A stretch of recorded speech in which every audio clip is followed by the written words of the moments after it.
Thanks for tuning into the market wrap. And the first weekly options expiry of the current series ended with a bit of a whimper, if you will, because we ended about a 0.25% lower. But there was some terrific activity in select names on the telecom side, on the upside and the downside, which I would want to highlight. And of course, some retail names, some NBFCs all stood out, and we'll talk about all of those. So let's first get the ball rolling with the index and pull up the index performance. As the headline number will show, there was an extremely flattish move, 0.07% as post closing. But as I said, there was some terrific activity in select names, both on the upside and the downside. So first the upsides, and Infratel and Grasim. I think both of these moves are not fundamental in nature, in that sense that they did not move because they themselves had some internal announcements or anything. It is all based on the crutches of one company, which is Idea, which, as a result of which both of these did well. Look at that. I mean, Idea itself had a 26% up move, and as a result of which Infratel, Grasim, all of these moved up. Some banks too moved up. But yeah, just so that's the reason why Infratel and Grasim moved up.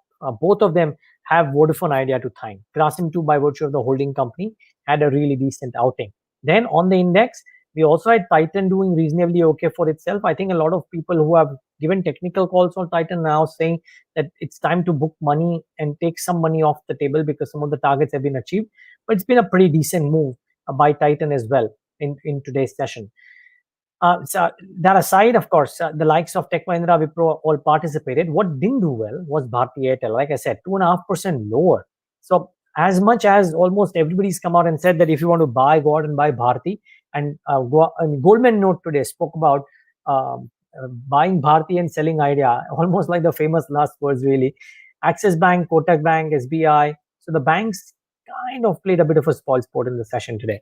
But like I said, one, Vodafone Idea and Bharti, we already showed those charts, Infratel. The other is the kind of movement that's happening in the retail stocks. And I want to bring this up simply because we've been talking about this from the time the Future Retail Reliance deal was announced, that please be careful if you're trading any of the Future Group stocks. And look at the movement in Future Retail, especially in the session. 10% lower circuit for this one from the start.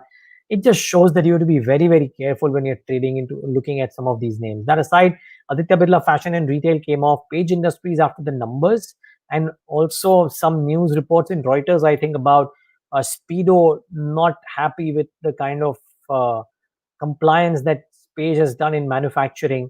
And I think all of those reasons came to bite Page Industries in the session, down about 3% in trade. But the broader market at large had a few positives as well. Like I said, I mean, we'll bring up the MOV function on the Bloomberg terminal. So Idea did well, and that will at the top of the pile, which is about 26%. But look at the others. Aditya Birla Capital up about 20%. I was thinking out how some of the NBFCs have done well. Astral Poly at 1255 is now inching towards fresh highs yet again. UB, another day of gains, 6.5% for United Breweries. There is some strength in Asahi India Glass, TTK Prestige, and Gujarat Narmada Valley, up about 5%. What didn't do well, as we already spoke about, Future Retail came off.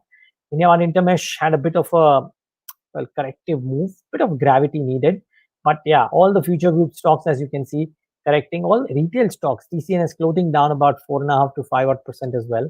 But today, the winners of yesterday, the likes of India One Intermesh and CDSL, had a bit of a fall. In fact, CDSL started off the day by being about 512, 513, and then ending the day at about 461. So a bit of a lull there. But the market breadth still positive, 281 advances to 218 declines, and that's really the key thing from a market watcher's perspective, that the broader market continues to perform, and we have a bunch of these stocks which are actually doing well for themselves. Viewers, just keep in mind 2 or 3 things for tomorrow, aside of course, all the macro events that might happen and specific names. The Vodafone Idea board meet is tomorrow, and if indeed the market believes that Vodafone remains a going concern, then the names like Infratel, Grasim, etc., might just have some more benefits. Grasim is a shareholder, and that's why Infratel, by virtue of Idea being a tenant, might all have some benefits to themselves. There will also be banking names, IDFC, First Bank, RBL, that all of us need to watch out for.